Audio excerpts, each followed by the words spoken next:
man cavers, in today's video I'm going to be talking to you about fridges. I've seen a lot of stuff online on the forums and all of that sort of thing asking about fridges, what fridges are the best, how big a fridge do I need, how low does the temperature go, do I need it with glass or not. This video is going to cover everything, and it's also even going to cover a few little bonus points that I think are quite important because I had no idea how to repair my fridge.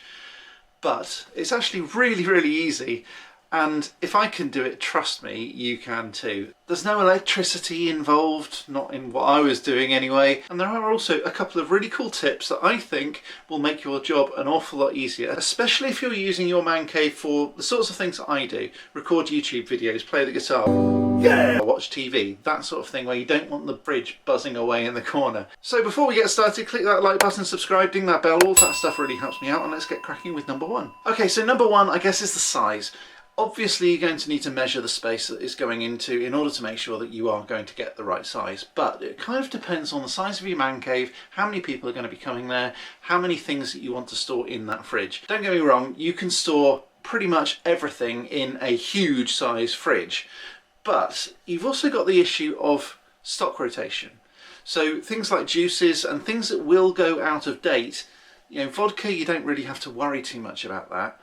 But things that will go out of date like juices and even snacks, you need to consider whether or not you're going to use all of the stuff that you've stored in this enormous fridge, or whether you just need to go for a smaller fridge. Now this can be a vanity project to a certain extent, but stocking the fridge itself can also be really quite frustrating, not only in terms of buying the stuff and putting it in there and bending down and all of that sort of thing, but also it's going to cost you quite a lot of money if you're going to stock a huge fridge. I've got a 3-door fridge, and although I love it, stocking it was quite difficult. It's not so bad ongoing because you just consume what you consume and then you replenish it, but if you've got this huge amount of stock that you need to buy in the first place, that's going to be a pain, and then potentially you're going to have to throw stuff out if you don't consume it fast enough. Of course you can invite your friends over, but again that's going to be an extra cost if you're going to start feeding them all the time without them contributing. I do know people who have man caves who, when their friends come over and drink all of their expensive liquor,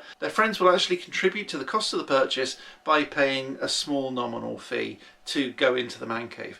Now obviously you've got to be careful about licensing laws not to make a profit off your friends, and also it's kind of a scummy thing to do anyway, but I think it's perfectly reasonable if people are drinking £20 bottles of rum per night that you get at least some of that money back. Just because you've got a cool space like this doesn't mean that you need to be a doormat or a scapegoat or the way of funding other people's drinking habits. Okay, that was a bit serious. Let's get into the fun stuff. So what about the fridge then? Where do you put it? How big is it? All of that sort of stuff. Again, it's going to be really determined on you. But one thing I would say, and I think this is probably a rule for everybody, try to raise it off the floor at least by a couple of inches. Not only will it help your back when you're lifting all these heavy things and even the repetitive strain of putting things in, but also it helps with drainage and it helps with air circulation. You're going to want some sort of air circulating around your fridge.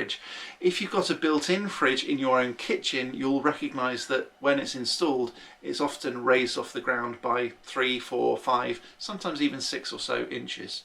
If, like me, you've got a light-up fridge, you might also want to turn on and off the light switch, bending down all the way to the floor.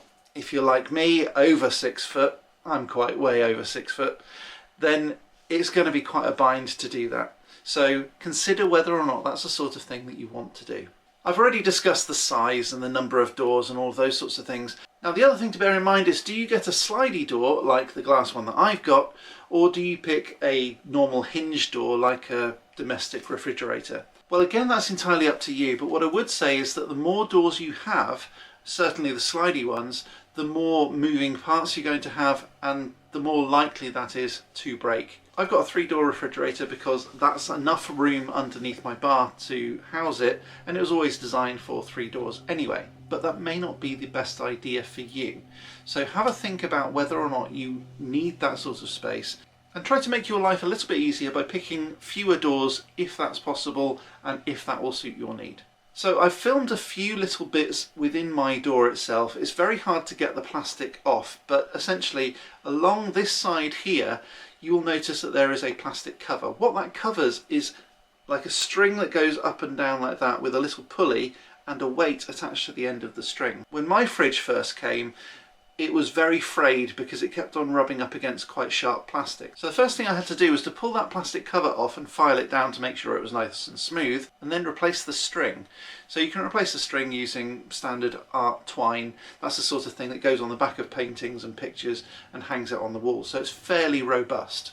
When my fridge first arrived, it was quite frayed, and when I contacted the company to say this is really frayed, what's going on here, it was only literally about a week before that you delivered this thing and the door now won't close properly.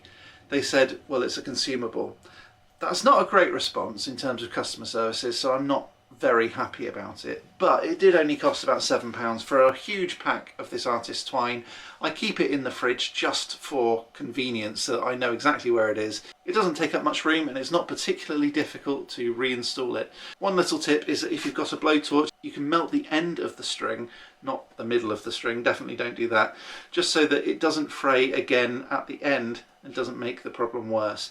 But that will then give you almost like a shoelace kind of look on the end, and then you can just pass that through. It makes life an awful lot easier. Next question that I keep on getting is, what sort of temperature should your fridge be? Obviously you're not going to want to freeze stuff, but at the same time you're going to want it cold enough so that even on a hot day it will remain cold enough. Obviously you're going to want an ice maker and things like that if you're going to want to keep it cool, especially in the summer. But I've done another video about ice makers and I'll link it just up here. Have a look at that one, I think it's really cool. So in terms of temperature, you're going to want around 35.6 degrees Fahrenheit, which is around 2 degrees Celsius. That keeps it above freezing, but cold enough that it's actually a very pleasant drink. So what sort of things are you going to want in your fridge? Well, certainly any kind of mixers, lemonades, colas, ginger beers, those sorts of things, but also fruit juices. And again, like I said, fruit juices can go off. So please keep an eye on your stock rotation. Make sure you're not drinking anything gross. If you've got any wines, make sure that they're consumed within a couple of days so that they don't start going really horrible as well. White wine also turns a little bit vinegary. You're also going to want to consider the height of the shelves.